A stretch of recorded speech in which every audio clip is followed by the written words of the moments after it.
Hey guys, just wanted to jump through our recent growth plan calculator to, I suppose, highlight one of the main issues we see with a lot of e-commerce brands that I think is going to become much more fundamental over the course of the next couple of years. And no, it's not the cost of Facebook or Google ads. It's actually gross profit margin. And I just want to use this 60 seconds to jump through and explain why it's so crucial and what it means to the bottom line. So firstly, I want to explain what we're actually looking at here. So if we're looking for $1 million in net sales with a 50% cost of goods, it's going to cost us 500K in order to fulfill that level of orders. If, for instance, we have 150K of, staff costs, rent fees, insurance costs, cost of keeping the lights on, cost of doing business. And then in this case, we're treating profit as a bill that we need to pay ourselves of 200K. We're trying to work backwards to understand, what is the actual total marketing budget that we can afford to spend as a business, and what is the efficiency of that spend that we will need in order to make that happen. Okay, so that's first and foremost. Now I want to just show you a quick example here. If we reduce the COGS from 50% to 40%,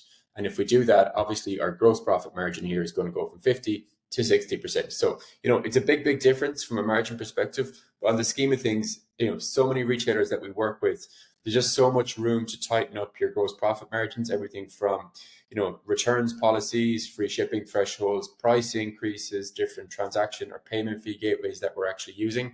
There's so many different ways that we can look to optimize our store to improve that gross profit margin. I just want to show you the difference here of when we change the COGS from 50% to 40%. And what I want you to keep an eye on is when I hit enter here, how much additional marketing spend is now going to be unlocked in order for us to still hit the exact same revenue goal. So it goes from 150K up to 250K simply by moving my COGS from 50% to 40%. So again, this is so crucially important for brands. We haven't changed anything else here. We're still doing $1 million in sales. We're still covering the exact same operating cost to run the business. And we're still taking home 20% EBITDA or net profit. By unlocking that additional ad spend, unlocking that additional margin from a growth perspective, it just frees up so much additional cash that we can then use to hit our revenue thresholds and do so profitably.